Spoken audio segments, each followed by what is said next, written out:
film critic.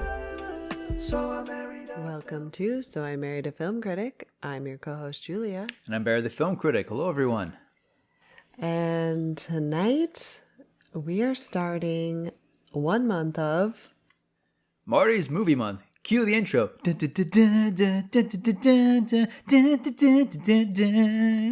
That's right, everyone. My dear brother and the show's producer, Marty, has picked a month's worth of movies that Julie and I have never seen before and have never even heard of, starting with Other People by writer-director Chris Kelly. That's right. We watched Are you still listening after that? If you are, thank you. We watched Other People from 2016, and that is currently playing on Netflix. And it's your brother's pick for us. Yeah, the pick for this week, and we'll have a month of other films that'll be chosen. And it's an interesting pick. I do love this idea because it's not only movies that I've never seen, I've never watched the trailer, I've never heard of these films. I completely missed them. And this one's really embarrassing because Molly Shannon won Best Supporting Actress, Best Female Performance at the Indie Film Award, Indie Spirit Awards, and you figured that would be enough to inspire me to seek this thing out, but no, it completely passed me by. And I think this is one of those movies I think Marty told me about like 2 or 3 times, and I'm like, yeah, I definitely want to see that. From the way he described it, I was really excited to see it, and you know what I'm blaming? The title. And we don't need to talk about that explicitly right now, but that title. The title? Other People. Yeah. What other people? Underwhelming. Well, I know what it means. Yes, and they use it twice in the film, so Yeah. it's actually a quote from the film, but yeah, the title blows, and it's easy. It's forgettable. Completely. And the film is so much better than that title. I mean, I know that it's like, Barry, calm down. Well, no, like, if you're going to have a film that's about what this movie's about, give it some weight. I mean, it drives me crazy. There's so many movies with, like, there's a movie that I really like that we both saw with James Gandolfini and Julie Louis-Dreyfus. Remember, it's called Enough Said? Oh, yeah. What the heck is that? Like, these stupid titles. And So It Goes, and As Good as It Gets, and It Goes to Show You. Like, stupid, nothing titles. Like, I know what's the other idea, like the other side of that is you pick something really pretentious like Snow Falling on Cedars, but at least if you've seen the film, there is snow falling on cedars in the film. At least there's something there. But yeah, this is just word nonsense. Okay, he's going on a trail, rabbit trail. Okay, who would like back. this movie? Other People. All right, well, Other People is the story of Joanne, played by Molly Shannon, and her last year of life. She has cancer. I like that you're framing it that way. Yeah, it's basically about her son, but no, that's really cool. I like that you're. Oh, yeah, I know. So I would have said it's about her son, played by Jesse Plemons, but no, I agree with you. I mean, not only is Shannon awesome in this movie to kind of bury the lead, but yeah. Okay, well, she's the mother, the matriarch of this family, and she's the glue that holds everybody together. Yeah, that's what we see throughout the course of the movie. So it is about her last year of life. And yeah, it's about her son David and his relationships with the mom and the dad and his sisters, but and everybody else. And everybody. But the opening scene is Joanne is dead in the bed, and the whole family is laying on the bed next to her, and everybody's crying, and it the phone rings, and this is where you kind of get the tone of this movie because it's very sad, but then the phone rings and they let it go to voicemail, and it's like, hi Joanne, this is her friend, whatever her name is, and I heard you were really sick and I just wanted to get in touch with you, and please call me when you get a chance. And oh hold on, yeah, I need a Coke. What? You don't have Coke? It's just insufferable. Yeah. Her and friend it goes on and on. Going through the drive-through, arguing with the guy about, do they have Coke or Pepsi? And the family's just laying on the bed. Like, Joanne has just died and we're having to listen to this. And then, it does go on way too long, which makes it funnier. But then she's like, oh, sorry about that. Okay, all right. Well, call me when you can. So that's the opening scene. And then we go back to The beginning of the year. a year later, yeah. Or Or a year the year before, earlier. yeah. A year earlier. And so then the movie's going to take us through every month of that year with the title cards. And so we open again at a Christmas party. So it's a year earlier, and we haven't seen Joanne yet, but, everybody's there, family, friends, and that's where we meet David, and he's home from New York. He's kind of a struggling writer, and we learn that he had sold a pilot to Comedy Central, and it didn't really ever get picked up. So he's been living in New York at trying to make it, and then finds out mom is sick. She's got cancer. So he comes home to Sacramento, and this is where we start. So I don't know. Your thoughts? Well, Shannon is so commanding in this. She's underrated as an actress, oddly enough, because I think most people would say that she's probably one of the 10, if not one of the 5 greatest women who was ever on SNL in terms of what she contributed, how brilliant she is.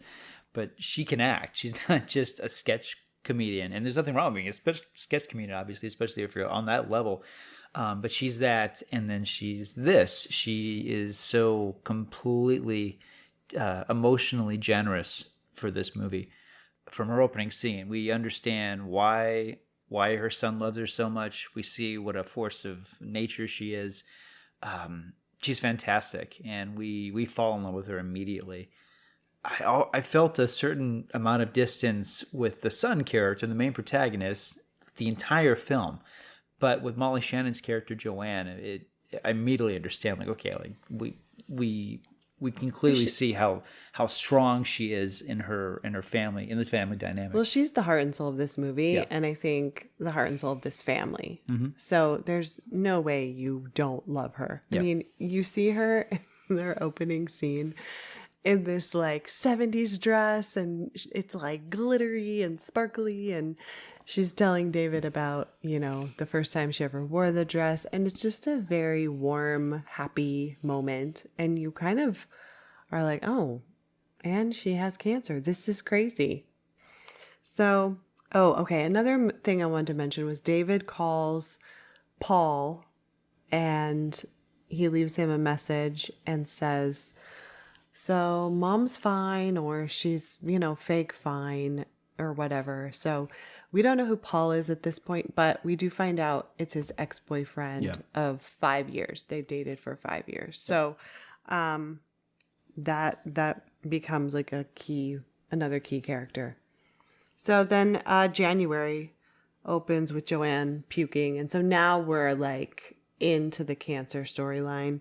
And we're kind of seeing David walk around the house. This is where we learn that he sold that pilot to Comedy Central, and he's doing things like going to the store and doing grocery shopping, and he's running into high school friends. Mm-hmm. Yeah. And he sees a friend at the store, and he's like, oh yeah, I saw online that you're a writer. I'm a writer too. And just like fan fiction, stuff like that. And what are you doing? And he lies and says he's a writer for SNL.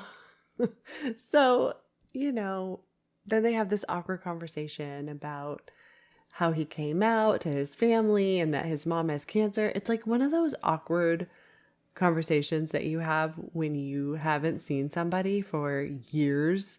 And it's like, why am I telling this person these intimate details of my life? Yeah, it's agonizing, and it feels completely real. Yeah. The scene works because of how cringeworthy it is and how long it goes on for. Because the guy he's talking to clearly means well, but he's ridiculous. And yeah. Yeah. He's like, oh, your mom has cancer? Basically, he gets her a Redbox movie. And he's like, no, it's fine. I mean, yeah, what is she like? What does she like to watch? It's like, okay, you know what? It's like small town life. Okay, Sacramento's not a small town. I know, but that's how this film feels. Like, I never get a sense of Sacramento being what it is, at what we know it to be. This movie, it does feel like a very small community. I never had the sense of it, Yeah, I would never have thought it was in Sacramento had they not said it was Sacramento. If this had been like Elizabethtown, that kind of a film where they established that it's a small hub, I would have. I think more believable. Yeah, because some of the characters are extremely hip, and some of the characters, are so, they're. It seems like this is the island they've lived on their entire life. Mm-hmm. Yeah. All right. So then we get to February, and this is where we meet David's friend Gabe. He's a high school friend again, and he's like, "Come on, I'm going to take you to the most fabulous gay bar in Sacramento." Which is not fabulous, but it's very dreary. A very typical, just normal bar, I guess. We know so much about bars. Yeah. You and I. Right. Yeah. But Gabe's character kind of helps us learn more about David. And, they talk about how David's dad cut him off when he came out and just kind of, I think, like, cut him off, like, seriously, like, financially and emotionally. And then he said that his mom shaved her head recently, even though we don't really see that scene. And so he emotionally, I felt like the scene was honest, where he talks about when his mom dies, he doesn't feel like he's going to have any parents anymore because he's not close to his dad. His dad doesn't. The only thing his dad talks to him about is like, "Hey, I got you that gym membership. They have boxing there. Like, you should check that out." It's a functional relationship. Yeah. And David's like, "Yeah, great. Gym membership. Like, I don't care about that." Yeah, the father's played by Bradley Whitford. Who I love, actually. The thing about this actor that continues to impress me decade after decade is he's such a good and it's such a versatile amount of roles and stuff. And I feel, and I'm not completely steady with everything that he's done, but I've seen so much of his work, and I rarely, if ever, see him play a remotely sympathetic character. And I love that about him. He's a working actor. He doesn't care about getting the romantic lead or the action lead or anything. He just plays characters, sinks his teeth in deeply, and does it so real. And most of the characters he plays are weasels. They're jerks, or so much worse than that. And I feel like there's a generation that now knows him because of Get Out. But like he's been Handmaid's Tale, and also of course Billy Madison. And everything in between. I mean, he's had such an amazing career, but for the most part, he doesn't play sympathetic characters. And instead of being typecast, he's always different in everything. He may look the same, but he's always wildly different in everything that he does. I actually didn't recognize him in this. Cool. Yeah, I was like, who is that guy? And then at the end, I was like, oh yeah. Because he just kind of blends in. Yeah, he's wonderful. Yeah. Yeah, I mean, not in a bad way. Yeah. No, there's no sore spots in the cast. Everyone is wonderful in this movie. Mm-hmm. So, then anything else you want to say about Gabe? I feel like the movie doesn't know what to do with this character, and he's on hand so that our protagonist has someone to talk to. I don't feel like these scenes go anywhere. Yeah. I feel like they're material for another film. Because there's a lot of there's scenes in this we'll get to eventually. There's a blind date sequence. There's some scenes in this movie that feel like it's material that another film really could have used. And this one, it's just helping pad the runtime, or maybe give a little variety so that it's not strictly about a character dying. But that's what this film is. So I feel like when it strays too far away from Ollie Shannon's character, I feel like the movie's just kind of wasting its time, frankly. Interesting. Okay, well, we'll talk more about that. But then we get to March, and, we see that this family goes to church, and then they go to a restaurant. And, there are funny parts, where David's at the restaurant, and he's like, I'd like to order 3 medium chocolate milkshakes with no whipped cream. And like the guy taking the order just cannot get it right.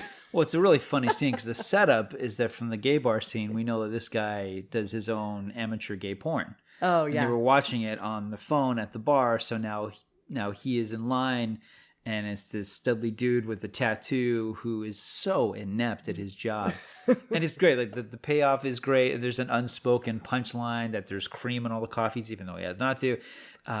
If anything, I would have liked more of this character. I wanted so much more of this character. I'm like, yes, make him the new love interest. Like I would have totally been down I for kind that. of thought they were going to go in I that was hoping direction. because I'm like, this guy is funny. I mean, he's so stupid. I mean, I don't know that we're even supposed to like this character, but Because he's like, what size do you want? He's like, medium. Because he'd already said his whole order. And he's like, okay. And whipped cream? He's like, no whipped cream. And then when he brings all the shakes, it's like, all have whipped cream. So, there are some funny jokes that. Well, this movie was written and directed by Chris Kelly wrote for SNL. He he's a long list of amazing credits. He wrote it for a different project that he and Molly Shannon did a couple of years ago. So he's clearly a gifted comedy writer. It's funny that Jesse Plemons is playing the role, and like every movie I've ever seen about comedy writers, he's depressed. He's never funny.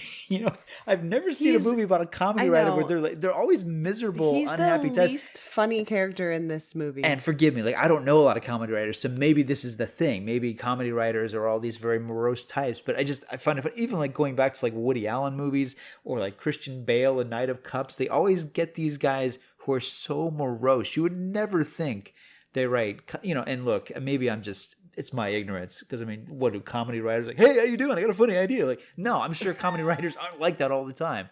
I get it, but at the same time, I've never seen a movie about a comedy writer where there's any joy to the profession. It always strikes me man, these guys are like Edgar Allan Poe. They're so unhappy about writing funny material. Yeah, Molly Shannon is really funny. So they're sitting at this restaurant and the dad is kind of going over her end of life paperwork, with her and David. And they're talking about do you want to be buried or cremated? And she's like, I don't want to be cremated. I don't want to be lit on fire. They're like, well, that's not really how it works. No, I hate fires. I hate camping. I'm not doing that. And she's like, is there an option to be frozen? And they're like, well, we can look into that. She's like, yeah, I want to be frozen and sit on the couch and make sure that you don't cheat on me. To be clear, Molly Shannon is not doing shtick of any kind. No, she's not. No, and you're not indicating that with your play-by-play. I am not gonna be as funny as her. The bad part about talking about this movie is it's probably not gonna sound very funny. But let's face it, the movie isn't very funny. It's a movie about cancer. This is not a laugh out loud comedy. That's true. I did laugh out loud a few times. I think you laughed more than I did. Yeah, I did. Yeah. Well, that's because I will laugh at almost anything. Here's another fun topic. Cremation. No, I'm not gonna. We talked about this. I know we talked about it. I just want to. I'm not gonna be burned up, okay? How would you like it if somebody set you on fire? No, thank you. Well, it's not like they light you. No, I don't want to be lit on fire. I don't like that. I don't like camping, and I don't like fires, and I don't want to be personally lit on fire. No, I want to be frozen. Do they have that as an option? Frozen? Can I be frozen? You want to be Check frozen? the frozen option. Frozen like a pea? Yeah, exactly. Like a pea. I want to be frozen and then propped up on our couch in our living room, and I can watch you to make sure you don't cheat on me when I'm gone. You're gonna be sure. I think it's I don't funny, cheat but on you. that's what I'm gonna do. But you won't have eyes because you donated your eyes. That's too bad. No. I guess I'll be buried. This scene that you're describing, though, this is the scene that pulled me into the movie. Because I really had a hard time. For one thing, I had a hard time figuring out who everybody is. It took you 4 months.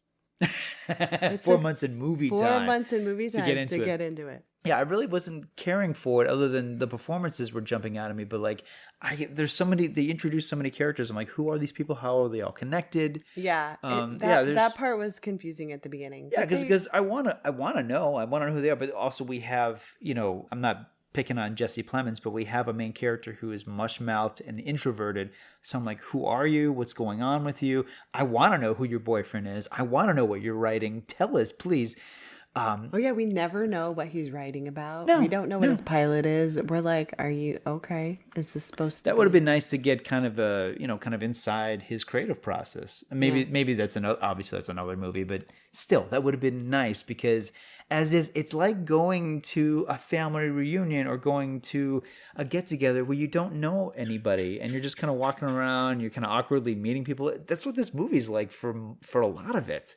Yeah. And once we, it helps that it's been so well cast because, Whitford is so brilliant. He really can add those layers. Like you get him in the role, like there's a sense of like history already there and he brings it.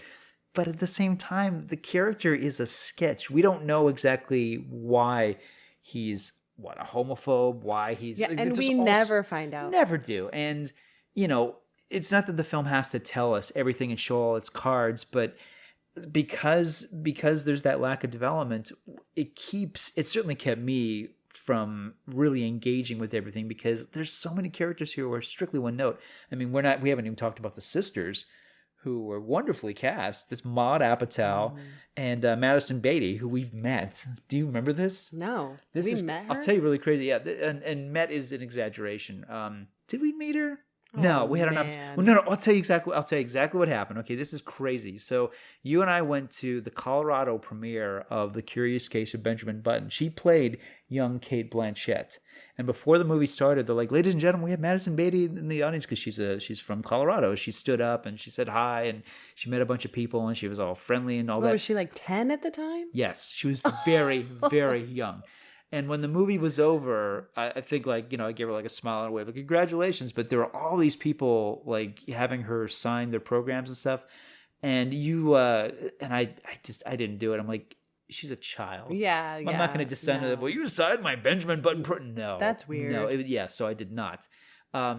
But she was there, and she's had a very distinguished career. She was in The Master, which is my favorite film in 2012. She's in Once Upon a Time in Hollywood, the Tarantino film. So she's got a lot of work. But and Maud Apatow, of course, playing the other sister. Anyway, they're both wonderful actresses, and they're playing the sisters, and that's it. Yeah. Who are these people? We don't know. And again, it helps so much that the casting is so good because otherwise I'm going, who are these characters? Oh, okay. So I think the movie maybe is just assuming that since he's showing that this family goes to church, that's why they weren't accepting of David's, coming out.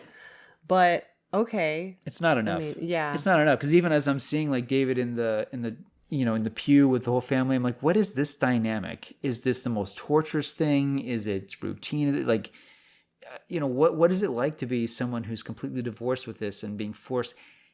Just give us something. There's just not, it's like a setup without any kind of context. Mm-hmm. So agreed. Yeah.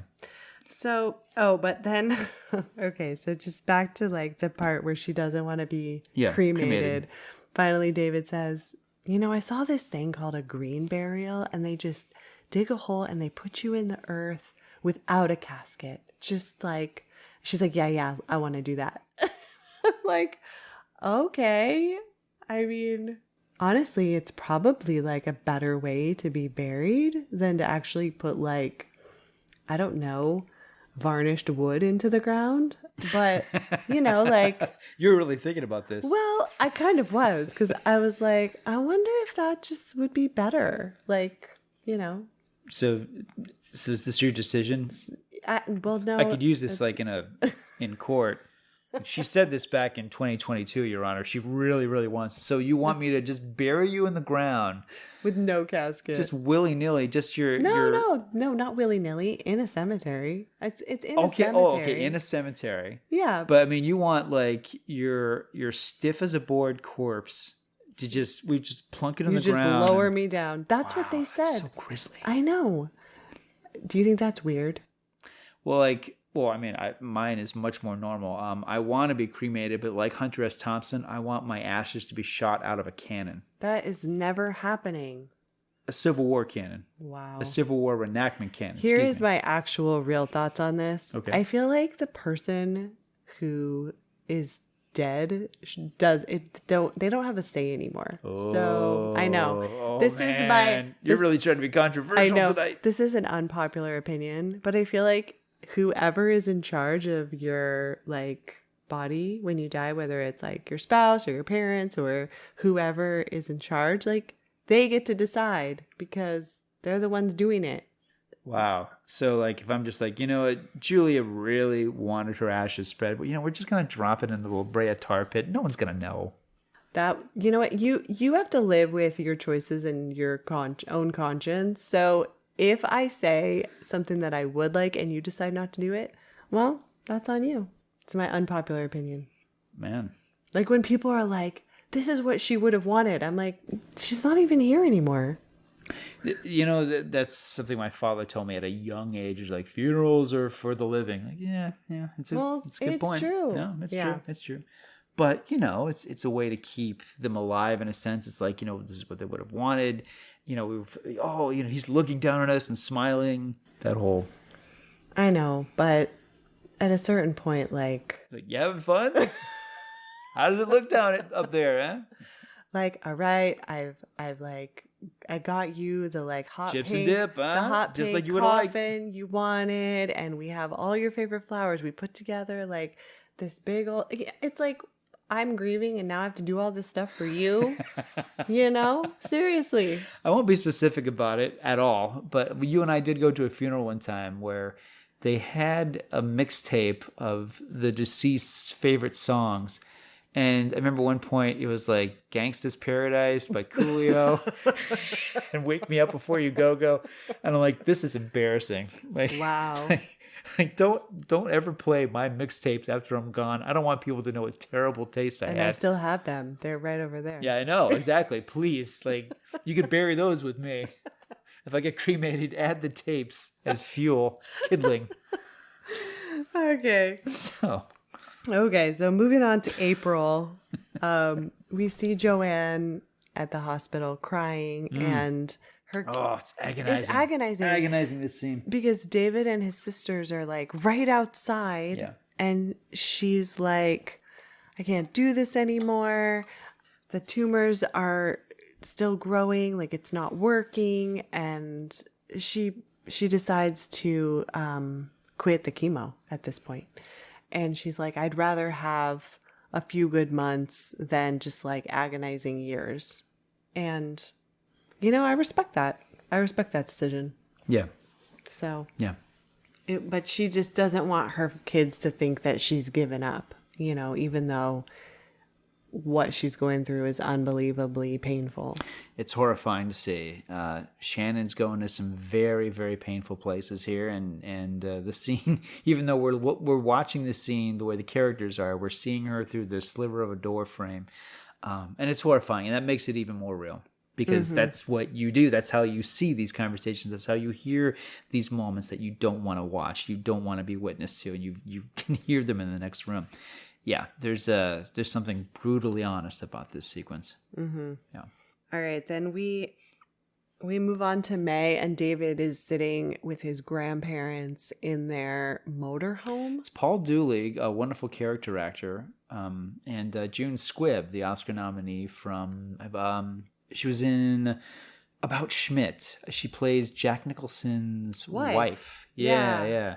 Yeah. Yeah, I haven't. Oh, sorry. Yeah, I haven't seen her in a while, which is why I was kind of slow to remember that. But yes, June Squibb is awesome. I love that she's still doing all these movies. So they play Joanne's parents. Yeah. And they are just really silly. I mean, they're telling all these stories about Gruesome stories. Gruesome stories. Yeah. Yeah, like death and, you know, so you remember so and so? Yeah, she had her head chopped off and then she was swimming in the lake for like 30 minutes. It wasn't 30 minutes. You know how couples can get when they've been together for a really long time. Kind of like you and me. Yeah. Like finishing each other's stories. This is basically us in 40 years. Yeah. Yeah. Mm-hmm. Hopefully. So you can We're tell lucky. David is just like, okay, I need to get out of here. But he's like, I'm going to go use the bathroom. And they're like yelling at him. David, do you remember? He's like, I'm in the bathroom. So he can't even go to the bathroom. So he decides to leave. And then finally, a moment of honesty where the grandpa says, like, she's your mom, but she's our little girl. And this is really hard. So, yeah. Yeah.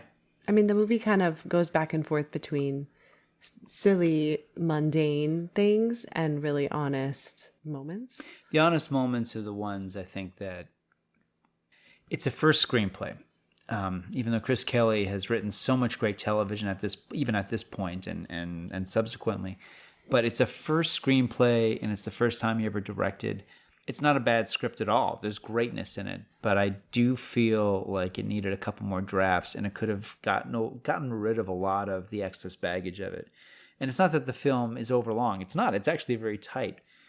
But I feel like the emotional power of it sometimes is undermined by the comedic moments that feel like they're fighting how tough this movie is. Mm-hmm. Yeah, I mean, there's comedy moments that feel real and others like the grandpa telling a story about a decapitated swimmer. It feels written. Yes, yeah, exactly. where you're like, okay. It's like this is a comedy writer trying to make this not agonized. But you know what, Chris Kelly, this is from your life. This is a semi-autobiographical. Make it painful. Make it harrowing. Make it torturous, because to an extent, like, there's something I'm sure that was so cathartic about him writing this script in the first place. It's like, look, just go there, just because clearly he is ready to, and clearly the cast is. We don't need the scene later on where Jesse Plemons is barfing on a bad blind date. It's like, I don't even care if that really happened. The scene serves no purpose, and there's a couple of those in this movie where it's like, there's such greatness in this, but for a movie that's as tight as it is, it's got a lot of padding. All right, so in the month of June, we see Joanne and David like lying on her bed, and she says, are you mad that I'm stopping, the chemo? And she's like, and he says, no. And she said, nothing's shrinking them. And then she says, she apologizes for all the mean things she said. And it's great. Her back is to him. When he came out. It's a really nice way of establishing.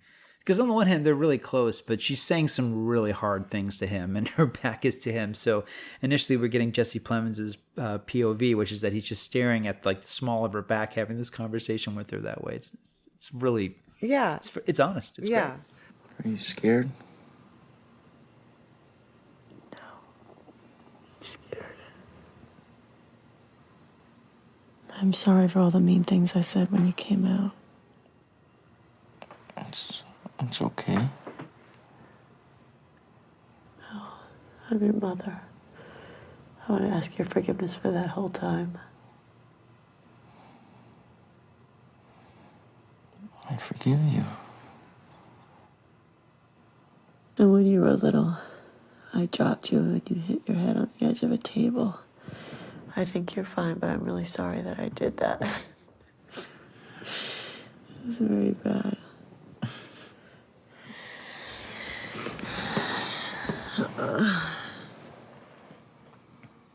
My wish for you is not to be so stressed.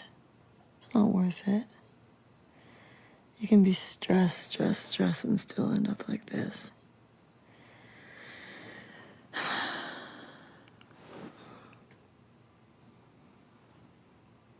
That's a really good photo of me. Yeah, it's pretty. Your mother was a model, David, just so you know.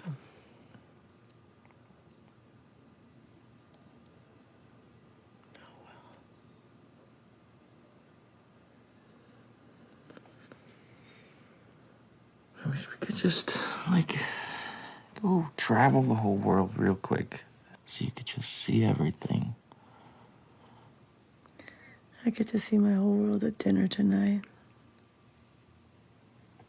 But she says that her wish for him is that he wouldn't be stressed.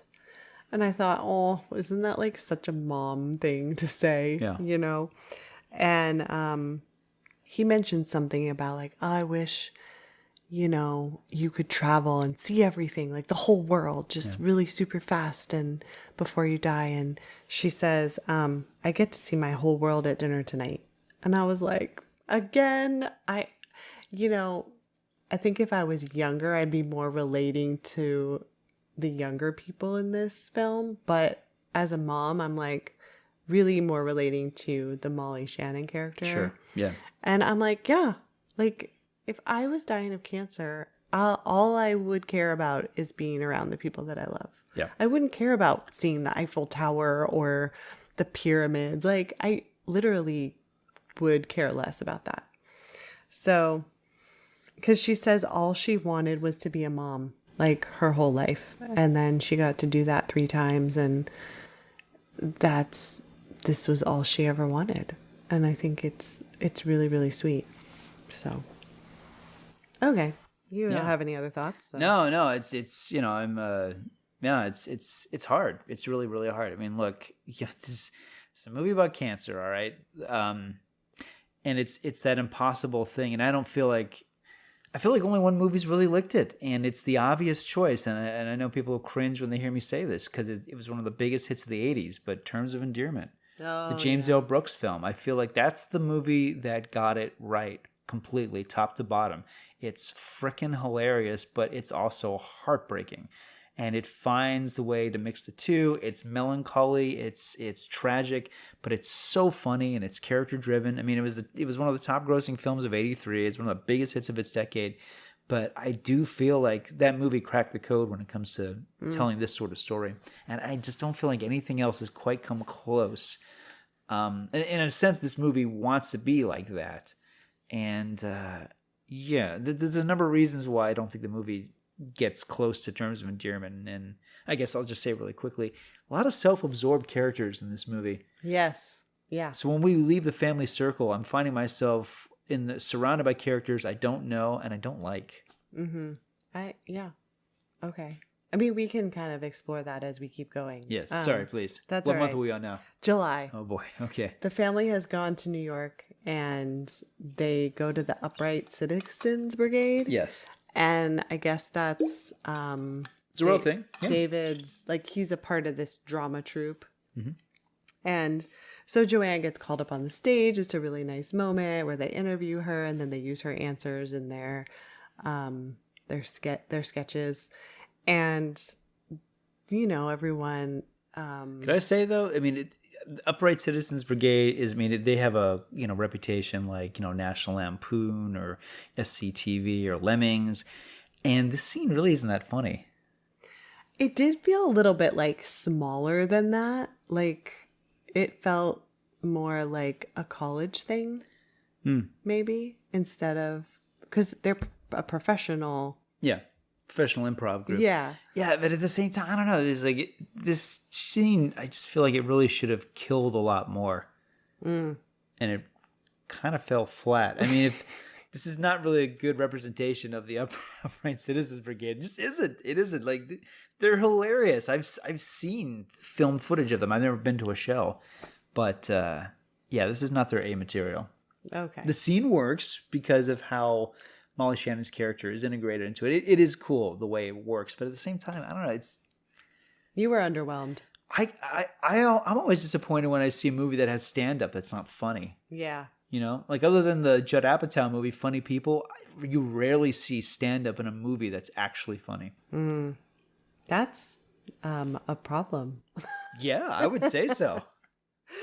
Especially when everyone in the audience is like, oh, they cut to the reaction shots. People are like, spitting out their popcorn. It's like, no, man, no. Yeah. I did like the scene right after that where Darcy Carden's character, she's from The Good Place. And, that's why. Well, I'm like, who? Oh, yeah. What are your favorite shows? Got it. No, I just like her as an actress, but... What else? Has she done anything else that I know? Or I don't know. Okay, sorry. Anyways, she's asking David, like, about Joanne. And she's like, she looks great. I mean, is she feeling better? And he's like, well, yeah, because she's not on chemo. Like, oh, was she going to get back on chemo? No. I mean, it's this whole, like, realization that, no, she is dying. And they just had this really amazing night with her. And, like, she just starts kind of tearing up like right in front of him. And then this annoying character just like bursts in. And one of the many annoying characters who just show up and kind of suck the air out of a scene. And it's just like a random person that never comes back again. There's too many of those in this movie, though. Yeah, and okay, the thing I liked about that is it did feel like, well, this is what happens. Yes. When You're you come back from being gone for a while and you're seeing friends, and then they see you and they interrupt a moment, and so that felt real, but so that's fine, but I really would have liked to see where that conversation would have gone had there not been that annoying interruption. So anyways, just like a personal aside. But okay, so the family goes to Paul's apartment. Paul's played by Zach Woods, who I love. He's from The Office. He was a late addition to the Office cast, but he is so I love this actor so much, and he's wonderful in this. Yeah, so they get to the apartment, and it took me a minute. I was like, wait, is this David's apartment? Oh, they're in New York. Like, I had no idea. Yeah, same here. Where same here. Or what was happening. Completely displaced. I agree. Yeah, they don't establish that I'm well. like, they're not in Sacramento? Okay, I didn't know what was happening. Yeah. But the whole family goes up except for the dad. Like, the dad just stands there like, I'm not going up there to your apartment. And it's really upsetting, Yeah, it is. And so Joanne is just all like, well, all right, here we go. I mean, she's, you know what? She's like your mom, my mom, who will just make any situation, no matter how awkward, just like fine. But the great thing that she does, she's like, she knows that her dim bulb ex is downstairs, and she's like, let's have wine. And like they know that he's down there. No, it's not her ex. Really? I was not clear on this. They're actually married? Aren't they still married? I thought they were like split. Really? Yeah, I'm probably maybe completely wrong about this, but I thought the dynamic was strained, that they were split. Oh man, if that's true, I didn't know. I didn't think that was. I could be wrong. They're at the house together all the time. Yeah, and because living together? he's agreed to help out. That's what I thought. Wow. I could be completely wrong about this. Do we need to stop this and like look up the Wikipedia page? We could. So pause for an embarrassing moment. We'll be right back. Okay, we don't know. Victory. No. Okay, here's why I think they're married. Okay. Because Joanne says you have to wait a year before you start dating again. So that would imply that they're married right now. They may be legally married, but I don't think they're living together at this point. He's there all the time at the house. Because she has cancer and he's helping out. Because he is a religious-minded man who is going to church even though he completely judges his son. I feel like there's something hypocritical about him, but at the same time, he's doing what he's doing to look good. All right. I don't think they're together. They may be legally married or they may be putting up appearances for the family, but I don't think they're together. I don't. You think they're just estranged? Or Yes. like Yes. okay. Well, I didn't get that. And I don't know. We don't know. Yeah, we don't know. All right. But so, by all means, send us letters if you know. If you're Chris Kelly. And by the way, Chris Kelly, I apologize. I know you probably hate this podcast. But I just didn't know the nature of the characters played by Bradley Whitford and Molly Shannon. I'm sorry. Okay. Well, No idea. It is unclear. All right. I don't think they're together. Okay. Anyways, so the family, except for the dad, is all up in the apartment. And then this is where we get a window into David and Paul's relationship, even though It's over. they have broken up. But they were together for 5 years. Yeah. So what did you think about this scene? I wanted more of this character. This was the one supporting character. I'm like, yes, because he and Plemons are so good together. It's a long scene of the two of them together. They're having sex. They're having intimate conversation. We're actually like really like dialing into this character, into this plot thread. I'm like, yes, please. This is great. And no, it's his one scene. Yeah, just one scene. Yeah. Yeah, I couldn't like not think of him as the guy from The Office. I'm sure he gets that a lot. So it was hard for me to like take him seriously. Oh, I see. Yeah. as like this love interest, you know? I was like, oh, okay. I don't have that problem. But no, I really liked him and Plemons in this scene so much. But yeah, I feel like this should have been an introduction to a character. And look, I know apparently that of course would have been a problem since this character was in real. If it's anything like real life, then because I don't know how true the film is to real life, obviously, because I would know if the protagonist's parents were married or not. But anyway, I feel like I would have liked more of Paul, which is what I'm trying to say. And I understand that you can't have more of Paul because that's one of the dynamics of the protagonist. They're not together anymore. And Paul is like, we see what a good guy he is, that he's willing to put up this charade for the family. Right, because David isn't telling his family that they broke up at this point. I would have liked more scenes of Paul, like maybe trying to make it, get rid of all the other scenes of these secondary, third, fourth string characters, like more of Paul. We don't, because he has good chemistry with Plemons, and they're charming together. Okay. But David is trying to keep up appearances that he's okay. He doesn't want his family to know that he's struggling. So that kind of that comes up in the next month, which is August. David is working on a TV script for a network, and then he signs up for OkCupid because Gabe told him to. And Gabe DMs him right away and is like, just come over to my house. My younger brother, Justin, is putting on a birthday party for my dad.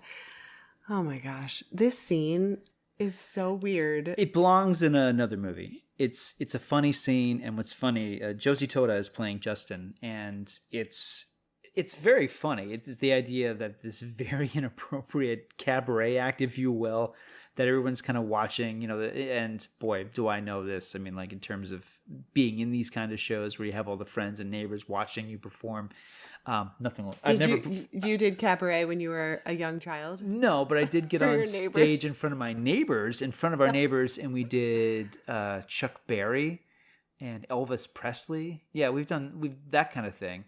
Not this. This is like, I don't even know who the singer is. It's like either. Yeah, but it's like a Lady Gaga or a Sia. Yeah, we don't know. I don't know, but anyway.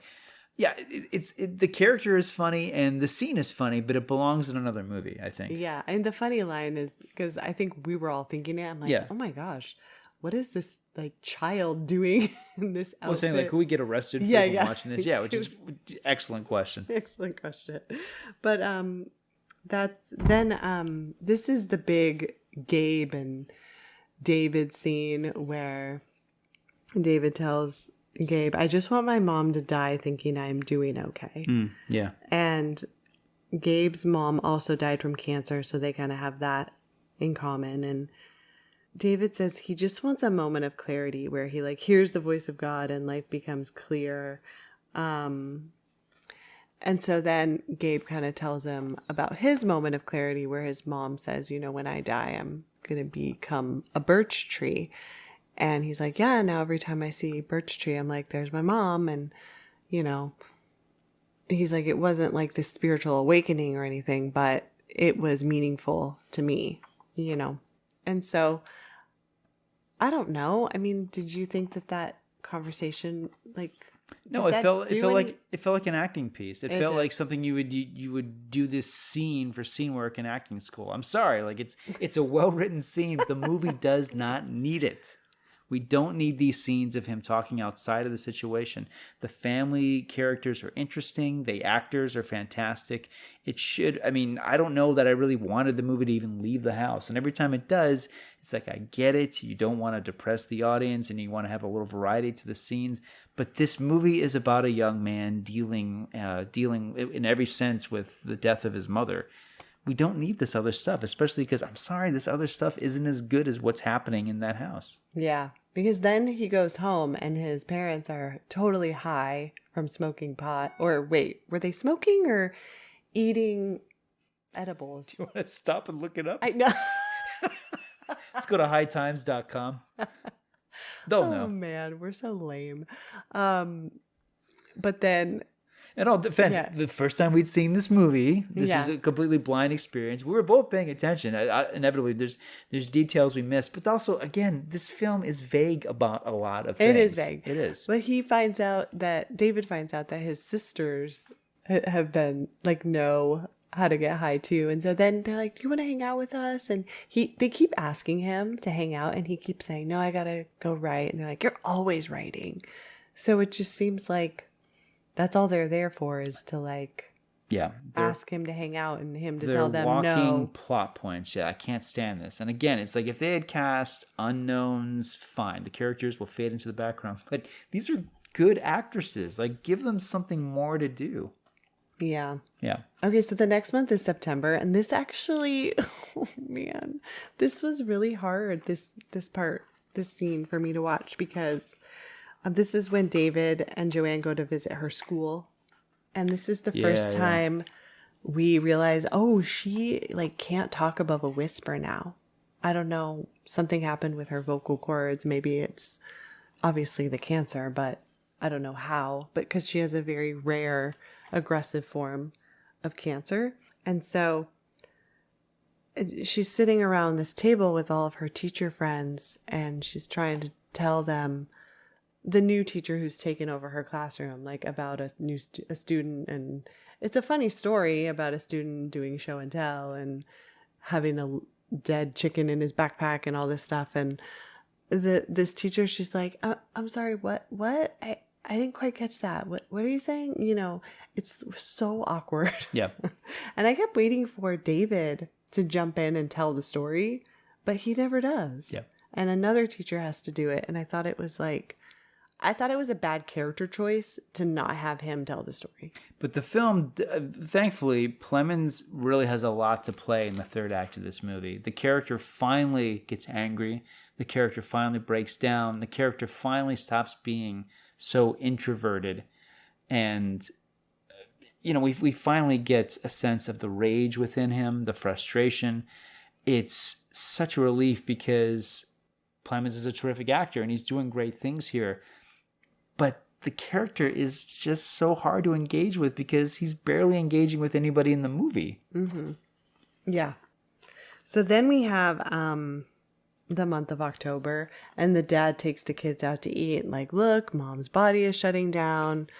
Do you have any questions? And, the dad's kind of I guess you're right. Like, the dad is asking them random questions. Like, he never sees them. Mm-hmm. So, I don't know. He says, he's just talking about, like, how's your writing going? And did you get that script? It's just always about his writing. You can make the argument that, like the scene early on where the family is listening to mom break down because she doesn't want any more chemo, it's like we're looking at this experience, this memory from the protagonist, and we're seeing it with all the limitations and understanding that he has in that moment without context. So I just feel like there should be a lot more context here, because if we had more context, all of this would feel so much more immediate. Mm-hmm. Yeah, and then they're in the car, and this is where we keep hearing the song "Drops of Jupiter" by Train. Yeah, and it's like, why this song?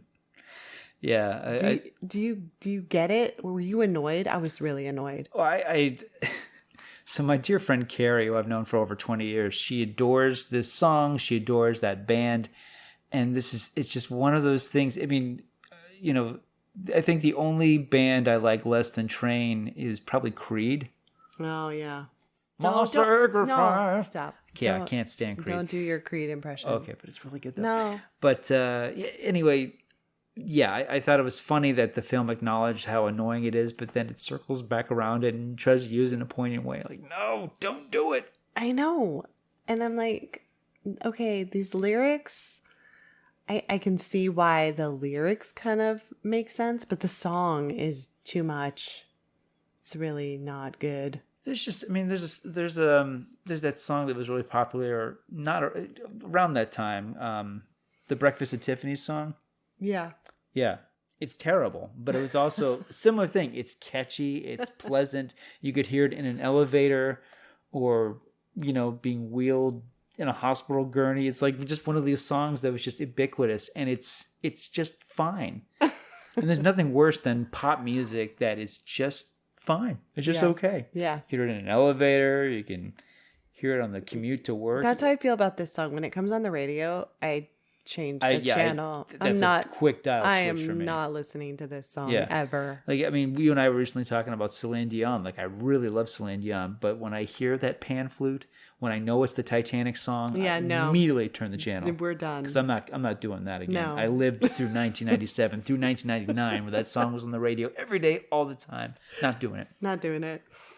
Okay, so then we get to see David go on an OkCupid date where it's a scene for another movie, folks. This is material for a different film. Yeah. I mean, he's like drunk on wine. This guy looks like, I can't believe I'm on a date with this guy, and he leaves to throw up in the bathroom, and it's just like, okay, I don't really know why he didn't eat anything. I think that's why he threw up. He was just too drunk on wine. It's a scene out of a Seth Rogen movie. It doesn't belong here. It's dead weight. It really is. Yeah. Yeah. So he leaves this terrible date, and his dad's like, "Hey, you're probably at the gym boxing. Can you go pick up some toilet paper and laxatives?" And so he goes, and this is where he just breaks down. I like this inside scene a of a lot. CVS. Yeah. He has the toilet paper and he can't find the laxatives anywhere, and he's just like, effing Tylenol, I don't want that. Like, he's just finally he sits down in the aisle and he's kind of crying, and He finally allows himself to have a breakdown. Yeah. But unfortunately, it's in a CVS. Unfortunately, it's in public, but thankfully there's like one lady there who works there to see him, but she's like, "It's right here, right in front of you," and she hands him the box. She's like, "Hope you feel better." And the character finally shakes himself awake, and Plemons has more to play than he's been playing before, and it's great. It's like, okay, like we're finally connecting with this guy. And like the last 10 minutes. Yeah. Yeah. And look, I get it. We need a character arc. I understand that, but yeah, there's just too much vagueness in this film. And finally we get some real clarity, because the scene that comes right after this with Plemons and Bradley Whitford is wonderful. Yeah, because the family's at church, and then him and his dad are out in the courtyard, and they finally kind of have it out with each other. Yeah. Well, David has it out with his dad, but I don't know. What'd you think of that scene? It's great. No, it's great. I mean, again, the Whitford character needs more development. Yeah.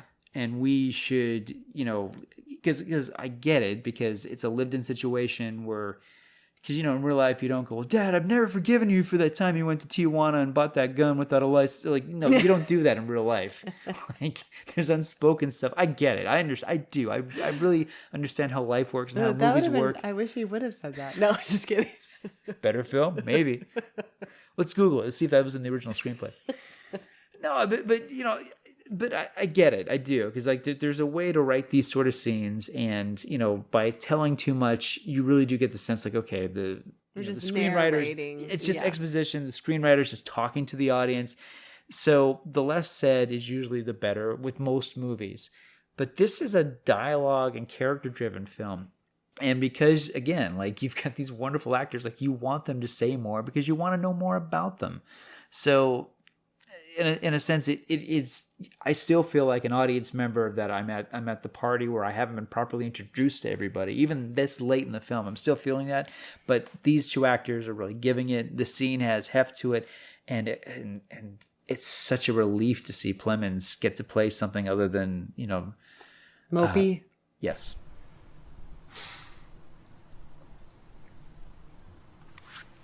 Listen, if you want to invite him to dinner sometime... Him who? That'd be... Paul? Paul, yeah. We broke up. So you're too late. I didn't know you... I didn't know you broke up. I just wanted to... Oh, my God!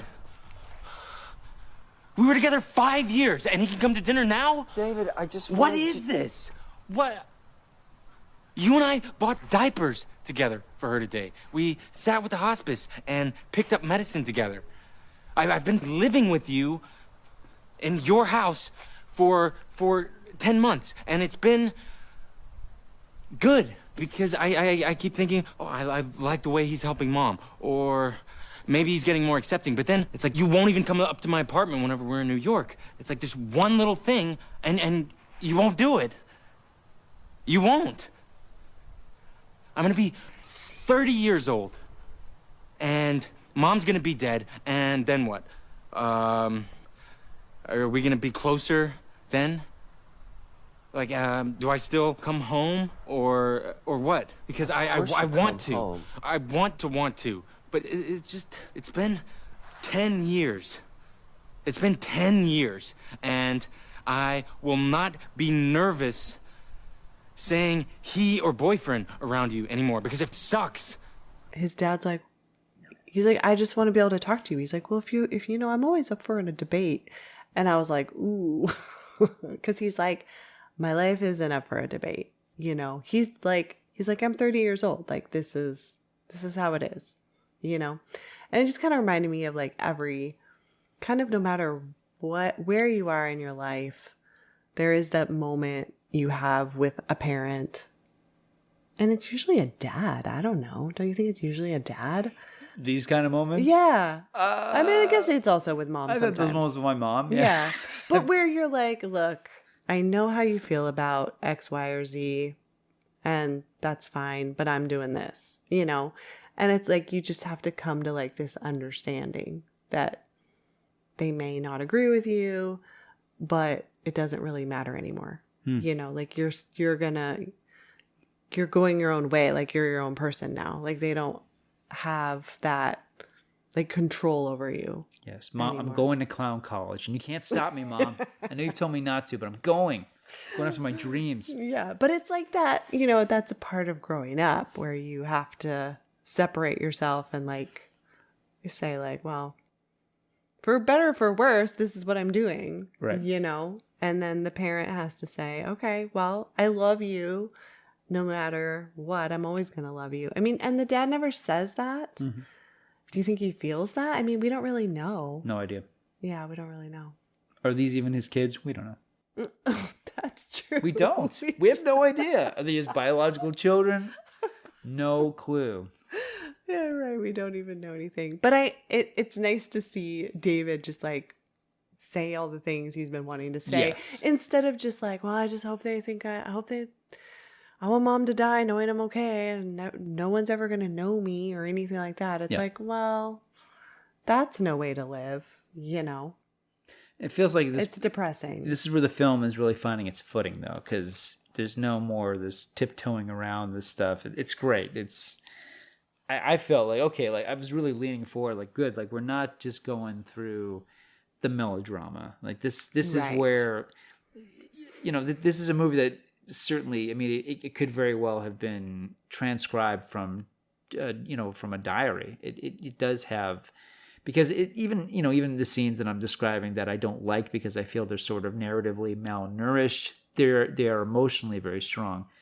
But yeah, and the last handful of scenes in this movie, I think, are everything they should be. Mm-hmm. Yeah, because then we see Joanne fall down, and you know, David goes and picks her up, and they're sitting on the bed, and she just says like, I feel so embarrassed, like I'm tired. She's telling him she's ready to go, basically. And she says, I want you to like be with your sisters, like take care of your sisters. Like that's all that matters. She keeps saying it, like that's all that matters is you being a big brother to them. And I think as a mom, I think that's, you know, you want your kids to, I mean, we only have one, but I think if she did have siblings, I mean, obviously you want them to band together, you know, you want them to, you know, support each other, because you're not going to be around, you know, to make sure that they have that. And she wants them to be close. So that's like her final wish. And I feel like that's an appropriate like thing to say instead of how you want your funeral to go. Again, my unpopular opinion. Such a controversial episode. I don't know. What do you think about that scene? It's great. It's great. I mean, it's funny because he basically has kind of the same conversation twice with both parents. And he brings up the whole thing of, explaining that he's not with Paul anymore. And she says, I know. And it's great. Yes. Because you don't need more. She doesn't need to say more than that. Of course she knows. Of course she figured that out. Of course, whether she knew it when she visited or whether she knew long before then. It's just wonderful that it comes out that way. And the film doesn't even follow up with that. Yeah. And he says, my script didn't get picked up, and she's like, I know. I mean, it's your mom. Moms always know. It's good to be blunt. Yeah. I mean, even from personal experience, I've had those kind of conversations with relatives who I knew weren't going to be around for much longer. I don't want to say much more than that, but I do like that quality in this scene because that's very real. Mm-hmm. Yeah. So that's, then we go back to the beginning, which is her death this scene. Harrowing opening scene. Yeah. And the body's being taken away, and the final scene is the sister's in the bed and the dad is like on the ground and everyone's sleeping, and then David goes in and lays down like next to his dad. And it's just kind of like him physically showing like, hey, I'm still going to be a part of this family. I'm going to make an effort to be here. Yeah, it's so powerful. And then Chris Kelly brings Train back into the equation. And then drops of Jupiter. Man. Like, Stop. Oh no. You're going to end on the end credits. Oh God, no, not that. And then listeners, as if it couldn't get any worse, because like, I'm seriously very moved by the ending of the film, despite the fact that the soundtrack is like... Yeah, I mean, I was crying at the end, but this song really was like... You know what the song is? It's one of those songs that used to have these CD compilations. You remember? It was like, now this is what I call music. This is like, it was on every single one of those. Anyway, so... The music is playing and it's really undercutting like how I'm feeling about this movie. Well, I'm one of these guys who always watches the end credits. I do. It doesn't matter whether there's a stinger at the end or not. I always do. But like the end credits of this movie, suddenly we're like maybe 15 seconds into the end credits, and suddenly because we're watching this on Netflix, this little thing comes up and says John Wayne Gacy tapes preview in 10 seconds countdown. Oh man, Barry was so ticked, you guys. Yeah, I used all sorts of profanity. I'm just like, you jerks. Yeah. Let me have this moment of reflection and being moved by this film. And you're going to show a trailer for a documentary about this serial killer. You monsters. Yeah. Awful. At least Hulu gives you the option to watch the entire end credits. I don't think Netflix does. It's like they've always been so tone deaf about these things because here I am, we're watching this it's not a children's film, obviously, but it's a family drama about cancer. And then they're going to have a trailer for this serial killer movie. On the other hand, I remember like a year or two ago, I'd be watching whatever it is, The Power of the Dog or Roma, like some, Oscar bait movie on Netflix. And then they would cut in the middle of the end credits. They would show us the trailer to the sequel to the movie where Kurt Russell plays Santa Claus. Like, I don't want to see this. I'm not going to watch it Netflix, and I don't want to see the trailer. Oh man, see, this is why DVDs will always Always be better. king in our house. It stinks that DVDs have these trailers you have to fast forward through, but still, you could pause it, you go back. I don't know. I prefer It's better than having the end credits interrupted. No kidding. Yeah, because as I always say to my students, is like, you know what? Watch the end credits. You know why? Because there are hundreds, if not thousands, of artists that worked on this movie. Read their name. Learn who the best boy is. Do it. It's not just one person. Come on. Nobody's reading all the names. I read the names. I mean, not when it's a special effects movie. When it's like this special effects house and there's like 40,000 people. No, I don't read that. But in this case, I want to know where it was filmed. Well, yeah, that's fine. Yeah, I want to know who played whatever. And I love it when they're like, Rex the dog was played by Scruffy. I do read the end credits. Yeah. And I would have liked to have read the end credits, but they're about to put a trailer for a serial killer documentary. Like, no, Netflix. No. So All right. Well, how many stars do you give this? I'm not a huge fan of this movie because it's such a Sundance movie, and it literally premiered at the Sundance Film Festival. This is one of those movies where they call it an indie, but it's like it's got a handsome budget. Everybody in the cast is a celebrity or a renowned film or stage or television actor, and it's a comedy, but it deals with real issues. It's just these movies, and like there's great films that come out of the Sundance Film Festival, but it's like if this movie had an unknown cast and you never heard of this writer director, it probably never would have gotten this sort of platform. There's just too many movies like Juno, or I'm thinking of other films like The Dangerous Lives of Altar Boys, or what was the other one? The United States of Leland. These movies that just like they've got this pedigree because there's famous people in them and they're indies, but like they're released by Fox Searchlight. 10 years ago, this would have been a Fox Searchlight movie, and 10 years before that, it would have been a Miramax film. So I feel like, I don't know. I want to embrace this film as a work that comes from the agony of Chris Kelly, and I really respect that. I really do, and the performances are outstanding. Molly Shannon in particular, her scenes are so fantastic, but I just don't feel like the screenplay is great. I don't. I think if it had been a great screenplay, this would have been a great film, but I think there's greatness in it, so I'll cop out and say it's a good film, so that's 2.5 stars for me. Oh, wow. I feel like that's very generous from what you've been saying. Yeah, and it's again, like I just feel like this could have been a better film, and I feel like it's not completely there. The material is strong, the performances are strong, but yeah, man, that script is it's got too many things where this feels like a first script. Mm-hmm. This needed some more drafts, this needed some more work, and the fact that it has all this fancy pedigree is the reason why it premiered at Sundance. And the people are seeing it. So I feel like it has an unfair advantage. I'm giving it like 1.5 stars. Really? Whoa! Because is it drops Jeopardy? That is part of it. And my favorite scenes are with Molly Shannon. Yeah, me too. When they kind of stray away from that and into kind of, I don't know, like the bar scene, the scene with that little boy dancing. There's just like the OK Cupid date, like Gabe. Like there's too many things where I'm like, who cares about? Who cares? They're really not well defined. And again, like they feel like material that he should have saved for another film, not this one. Even if these are all this stuff, all the things that happened to him during this span of all these months. No, you keep that to yourself. Focus on the family. Because the family is fascinating.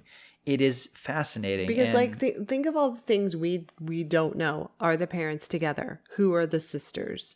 The grandparents were funny. It would have been nice to have more of them. Yeah, they're just it's just it's an actor's exercise for June Squibb and Paul Dooley. They're funny in that one scene. They live in a trailer, I guess. I have no idea. Yeah, who are they? Yeah, we don't know. I mean, they're probably like my grandparents who like rented an RV for a while, just like for the fun of it. It's just like those movies that appeared in like the early aughts when it's like Catherine Keener plays the mom or Mark Ruffalo plays the brother, and you're just like, I love these actors, but they're playing ideas. They're not really playing fully formed people. Mm-hmm. Yeah, that drives me crazy. And my gosh, the title. So.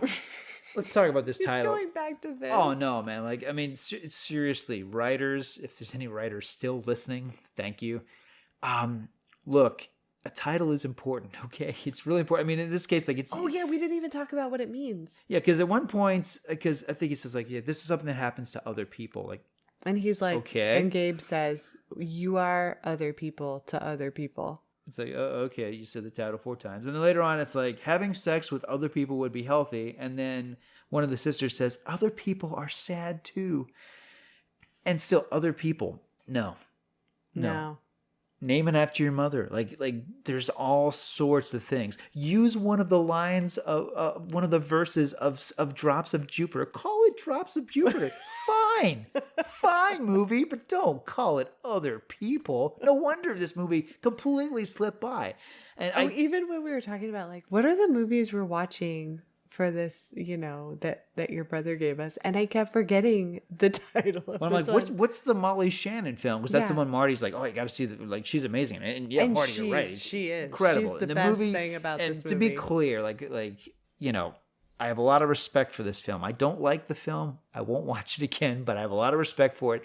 If it gets seen at all, and it absolutely should be seen at least once, it's because Molly Shannon is sensational in this. It is a devastating, dramatic performance. She is incredible. She more than deserved the Best Supporting Actress award at the Indie Spirit Awards. It's a shame this film is completely overlooked, but it's called Other People. Yeah. So kind of a forgettable title. Okay.